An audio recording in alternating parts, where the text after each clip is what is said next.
De entregador de jornal a CEO da Casa do Construtor aqui na cidade de Rio Claro, pioneira no aluguel de equipamentos para construção e reforma, presidente da ABF por 2 anos, Associação Brasileira de Franchise.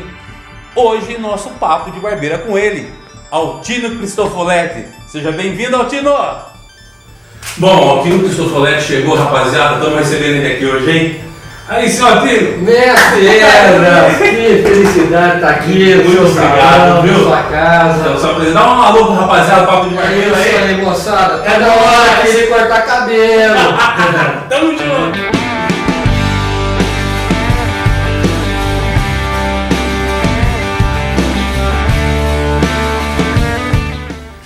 Bom, Altino, muito obrigado por estar aqui no Papo de Barbeiro. Pra gente é uma honra. Cidadão rio-clarense, a gente está valorizando pessoas da nossa cidade, da região, primeiramente aqui da cidade de Rio Claro, e para a gente é uma honra mesmo. Tenho acompanhado um pouco a história do seu sucesso, né? Não somente a sua, mas também do seu Expedito, né? Que quem sabe um dia ele possa estar aqui com a gente também, tá bom? Muito bom. Nesse muito momento obrigado. que a gente vai estar aqui falando um pouquinho informalmente, um pouquinho da vida pessoal, da trajetória toda, cortando o cabelo. Esse é o Papo de Barbeiro. Fica à vontade, viu? Muito bom, muito obrigado pela oportunidade. Altino, pelo que eu andei lendo a sua história, o start todo foi em 93. Quer dizer, essa questão do empreendedorismo. Essa na verdade já vem um pouco mais cedo, né? Desde criança, sou de família muito humilde aqui de Rio Claro e sempre tivemos a necessidade de trabalhar muito para poder sobreviver. Então, desde o início, comecei entregando jornal, tive a oportunidade, com muito custo, me formar em engenheiro civil. Tive a oportunidade de lecionar, dar aula para o curso de edificações e sempre focando alguma coisa, focando algum empreendedorismo. Né? Pegando um pouquinho esse gancho que você falou do entregar o jornal, tem um fato interessante. Sim. O senhor aglutinou algumas pessoas. É verdade. Para poder render mais o trabalho e ter um pouco de renda um pouquinho maior. É verdade. Era um matinal aqui da cidade. Ele circulava, na verdade, aos domingos, né? E eu e meus amigos com bicicleta ajuntamos a pessoas que nós estudávamos juntos. E fizemos toda a entrega do jornal. É lógico que tinha um pai de um amigo nosso, né? Nós éramos ainda adolescentes, sempre estava lá ajudando, o seu Irineu Buzo, sempre ajudando a gente lá a fazer as entregas, já que a gente era muito jovem, né? Mas isso tudo foi forjando a gente no trabalho, foi mostrando pra gente que para ter sucesso tem que ter muita transpiração.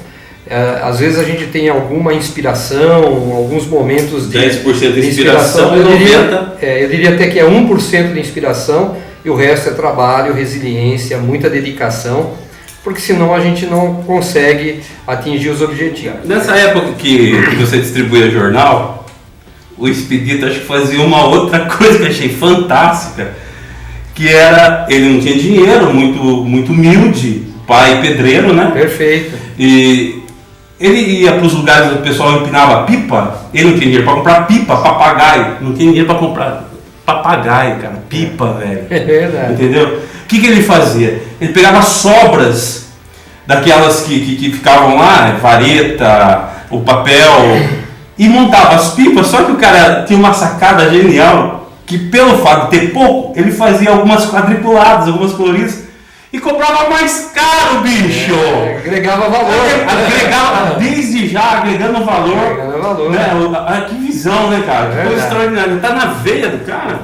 Mas uma coisa você falou, é a necessidade que faz a gente sair do lugar comum. Da zona de conforto. Da zona de conforto, né? A gente fala aí, tira o bumbum da cadeira, né? E é aí que realmente a gente consegue se superar. Aquela época que eu tinha uma filha, na era, a primeira filha, hoje ela me cobra porque não tinha tempo para ficar com ela, mas acho que isso é a história da maior parte dos brasileiros, né? Que tem que trabalhar muito, se dedicar para pôr o pão em casa, Minha esposa sempre muito forte, muito companheira, sempre trabalhou também, mas a vida é difícil, né? A gente sabe disso. Voltando um pouquinho nessa questão na época, logo no começo do seu empreendedorismo, você tinha uma empreiteira e você também tinha uma franquia do Correio. Isso.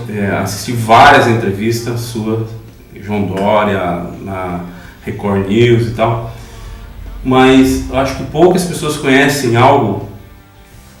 Quando ainda presidente da ABF, né, o senhor pleiteou uma causa em relação aos franqueados do Correio. Se não fosse essa sua luta, talvez muitos hoje não estariam com as suas unidades em funcionamento.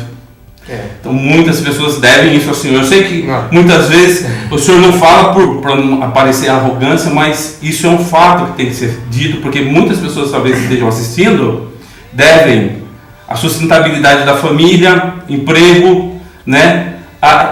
Esse pleiteio todo que o senhor fez em relação aos franqueados do Correio. E na verdade esse trabalho que você colocou não foi um trabalho meu, é um trabalho de abnegados, franqueados dos Correios, que também diante de uma necessidade, unidos por uma entidade, por uma associação, na época era a Cofrasp, depois foi a Abrapost, cheguei a ser presidente da Abrapost, fomos praticamente toda semana para Brasília, num determinado ano, para poder renovar os contratos de franquia e mostrar que as franquias eram muito importantes para a sustentabilidade de todo o sistema postal brasileiro. Inclusive, o Correio, as franquias dos Correios estão fazendo esse ano 30 anos, e eles me ligaram essa semana para fazer parte de um livro que estão escrevendo para contar um pouco dessa história aí. Que maravilha! Bacana. Então, eu acho que isso tudo serviu assim, para o know-how, para que hoje a Casa do Consultor fosse um dos grandes modelos de franchise no Brasil, né? Colaborou para que isso realmente acontecesse, porque hoje a Casa do Consultor, nos 26 bandeiras, 26 estados, pelo menos com mais de 270 unidades, perfeito, faturando mais de 250 milhões. O senhor acha que, o governo em si, o governo que seja, quando o senhor teve o start era Itamar, mas o governo, a base governamental faz com que a gente mude a nossa estratégia de empreendedorismo ou não? A gente, enquanto empreendedor, tem que estar atento tanto às forças internas, que depende só da gente, ou seja, das nossas competências que nós vamos estruturando ao longo do tempo, mas também a gente tem que ter um olhar muito profundo das questões externas, né? E aí as questões legislativas, principalmente no Brasil, elas têm uma interferência muito grande em qualquer tipo de negócio, né? Uma lei pode mudar um negócio do dia para a noite, você pode ficar sem o seu negócio do dia para a noite. Então, estar atento a toda a movimentação da política macroeconômica, da política específica do negócio, né? No nosso caso, locação de bens móveis, é extremamente necessário, né? Para qualquer empreendedor. Aproveitando esse gancho, qual que é a dica que o senhor daria hoje, com toda a sua experiência, para alguém que está pretendendo empreender, mesmo sabendo que não são ventos favoráveis esse que a gente vive hoje, tanto questão de moral, que eu acho que a pior crise do Brasil não é a financeira, é a moral, né? Eu acho que tem que arrumar a casa mesmo, mas qual que é a dica que o senhor daria para quem está querendo empreender, independentemente do negócio? Tá, eu acho que o primeiro ponto é você empreender em algo que você goste de fazer, né? O segundo ponto é procurar entender que mercado que você tem daquele negócio. Quando nós entramos em locação de máquinas, nós não tínhamos essa consciência que eu tenho hoje, né? Tanto é que teve um franqueado do Rio de Janeiro, chegou eu numa determinada oportunidade e me esnocou, falou: qual que é o mercado de locação de máquinas no Brasil? Eu fiquei em papos de aranha, porque nós não tínhamos informações, aquilo não fazia parte da visão de negócio que nós tínhamos naquela oportunidade, mas conhecer o mercado, ver as oportunidades que tem é extremamente importante. Um outro ponto é ter foco. Ter foco é algo extremamente importante e é algo que eu acho que foi um dos fatores de sucesso da Casa do Consultor. E um quarto ponto, envolver a família, né? Porque qualquer sonho é aquilo lá, sozinho a gente tem apenas um sonho. A hora que esse sonho se transforma num sonho coletivo, a probabilidade de se tornar realidade é muito maior. Então, a família tem que apostar junto, sabe?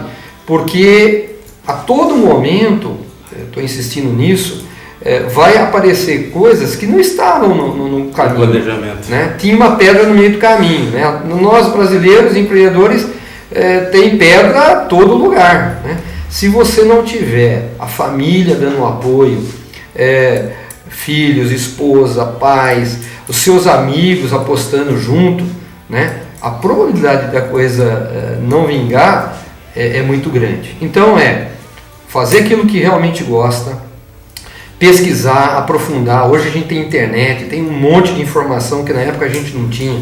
Aprofunde, vai conversar com as pessoas, né? Vai pesquisar a concorrência, tenha foco naquilo que você está pensando em empreender e envolva a família, né? Para que você tenha um suporte, tenha rigidez. Graças a Deus, eu sempre tive apoio da minha família. Hoje, minha esposa é envolvida, né, no processo, e os filhos do expedito, enfim, isso é extremamente importante. Seu Otino, dentro do Papo do Barbeiro nós temos 2 blocos. Um deles é no fio da navalha. Certo. Que é uma pergunta que vem pra... Eu quero que o senhor fale, olhando para uma dessas câmeras aí, qual foi a pior cagada que o senhor fez como empreendedor, como empresário? Deve ter, acho que uma ou duas, sei lá. Não, existem muitas, mas assim, a todo momento a probabilidade de errar é grande. A gente a todo instante tem que fazer escolhas, né? Mas assim, quando nós começamos o negócio, nós não tínhamos dinheiro para nada, né? A gente tinha que comprar alguns equipamentos. E daí nós fomos comprar um equipamento que era o compactador e chegamos lá na indústria, ninguém conhecia a gente não tinha nome, não tinha dinheiro, não tinha crédito, não tinha nada. A gente foi com o dinheirinho contadinho, né? E fomos comprar o tal do compactador. Chegou lá, a gente fica assim meio embaraçado porque você ainda está no início, não conhece bem as coisas, né? Infelizmente em engenharia a gente não aprende essas coisas, você vai aprendendo na prática, estudando. E vimos uma série de máquinas, o cara ficou lá meio dia falando para a gente as máquinas, e daí na hora de comprar a gente falou, não, então nós vamos levar essa mais barata aqui e tal. E a hora que a gente chegou em Rio Claro, era em Jundiaí, na verdade não era um compactador, era uma placa vibratória, né? Que era um outro equipamento, também para compactação, de uma outra forma, né? E aí, como é que nós fazemos? E a vergonha de você ir lá e falar, não era isso que eu queria, não era o compactador, era a placa, né? Mas daí, eu acho que em qualquer adversidade, né? Em qualquer navalha no pescoço, o importante é você transformar o limão em limonada. Se você vai construir ou reformar, a Casa do Construtor é o lugar. Pisos, revestimentos, metais, ferramentas, ferragens, cimento. O menor preço, o melhor prazo e o melhor atendimento. A nossa entrega é rapidinha, pode confiar, e a sua obra nunca vai parar. Na Casa do Construtor, o cliente está sempre em primeiro lugar. Venha pra Casa do Construtor.